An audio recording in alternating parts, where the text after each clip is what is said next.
നമസ്കാരം.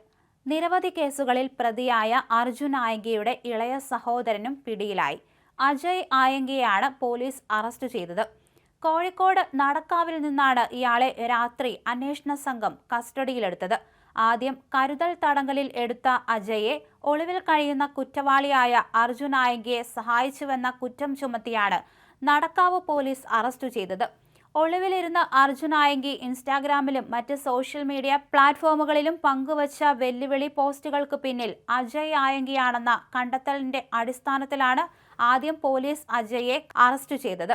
മാസങ്ങളായി കേരള പോലീസിനെയും ക്രമസമാധാന പാലന സംവിധാനങ്ങളെയും വെല്ലുവിളിച്ച് ഒളിവിൽ കഴിഞ്ഞിരുന്ന വിവാദ നായകൻ അർജുൻ ആയങ്കി ഇന്ന് രാവിലെയാണ് പിടിയിലായത്. കണ്ണൂർ ടൗണിലെ ഒരു ഫ്ളാറ്റിൽ നിന്നാണ് കണ്ണൂർ റേഞ്ച് DIG കെ കാർത്തിക്കിന്റെ മേൽനോട്ടത്തിൽ ഓപ്പറേഷൻ നടത്തി പിടികൂടിയത്. ആലുവ റൂറൽ SP സ്ക്വാഡും കണ്ണൂർ ടൗൺ പോലീസും ചേർന്നാണ് ആയങ്കിയെ കസ്റ്റഡിയിലെടുത്തത്. DIGയുടെ കടുത്ത ഏകോപനവും ആസൂത്രിതമായ നീക്കങ്ങളുമാണ് ആയങ്കി വേട്ടയ്ക്ക് ഒടുവിൽ വിരാമമിട്ടത്. അറസ്റ്റ് ചെയ്യപ്പെടുമ്പോൾ നീലയും കറുപ്പും കലർന്ന ടീഷർട്ടും അതിനു മുകളിലായി നീല നിറത്തിലുള്ള ഷർട്ടുമായിരുന്നു ആയങ്കിയുടെ വേഷം. മാസങ്ങളോളം സൈബർ ഇടങ്ങളിലൂടെ പോലീസിനെതിരെ പരസ്യമായി ഭീഷണിയും അധിക്ഷേപവും മുഴക്കിയിരുന്ന ഇയാൾ അപ്രതീക്ഷിതമായി ഫ്ളാറ്റ് വളഞ്ഞ പോലീസിന് മുന്നിൽ യാതൊരുവിധ എതിർപ്പും പ്രകടിപ്പിക്കാതെ നിശബ്ദനായി കീഴടങ്ങുകയായിരുന്നു. പോലീസിന്റെ പെട്ടെന്നുള്ള മിന്നൽ നീക്കത്തിൽ പ്രതിരോധിക്കാനോ രക്ഷപ്പെടാനോ ആയങ്കിക്ക് കഴിഞ്ഞില്ല. തൃശൂരിൽ നിന്ന് കണ്ണൂരിലേക്കുള്ള ആയങ്കിയുടെ യാത്ര അത്യന്തം സാഹസികവും പോലീസിന്റെ കണ്ണുവെട്ടിച്ചിട്ടുള്ളതുമായിരുന്നു. പോലീസിന്റെ എല്ലാവിധ നിരീക്ഷണ സംവിധാനങ്ങളെയും വെട്ടിച്ച് അതിർത്തികൾ കടന്ന് തൃശൂരിൽ നിന്നും കണ്ണൂരിലെ സുരക്ഷിത താവളത്തിലേക്ക് എത്തിയ ഇയാൾ ഇവിടെ നിന്നുകൊണ്ട് സോഷ്യൽ മീഡിയ വഴി പോലീസിനെ വീണ്ടും അധിക്ഷേപിക്കുകയായിരുന്നു. തുടർന്ന് സംസ്ഥാനത്തെ മുഴുവൻ പോലീസ് ജില്ലകൾക്കും ഇയാളെ എന്ത് വില കൊടുത്തും പിടികൂടണമെന്ന കർശന നിർദ്ദേശം ക്രമസമാധാന വിഭാഗം കൈമാറിയിരുന്നു. അന്വേഷണത്തിൽ നിർണായക വഴിത്തിരിവായത് കഴിഞ്ഞ ദിവസം കണ്ണൂരിൽ നിന്ന് പോലീസിന് ലഭിച്ച ആയങ്കിയുടെ കാറാണ്. ആയങ്കിയെ ഒളിവിൽ കഴിയാൻ സഹായിച്ചുവെന്ന സംശയത്തിൽ പോലീസിന്റെ കസ്റ്റഡിയിലായിരുന്ന സഹോദരനെ ചോദ്യം ചെയ്തതിൽ നിന്നാണ് കാറിനെക്കുറിച്ചുള്ള നിർണായക സൂചനകൾ ലഭിച്ചത്.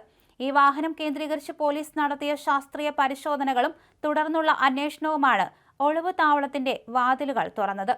കാർ ഉപേക്ഷിക്കപ്പെട്ട നിലയിൽ കണ്ടെത്തിയ സ്ഥലത്തെയും പരിസരങ്ങളിലെയും CCTV ദൃശ്യങ്ങൾ പോലീസ് സസൂക്ഷ്മം പരിശോധിച്ചു.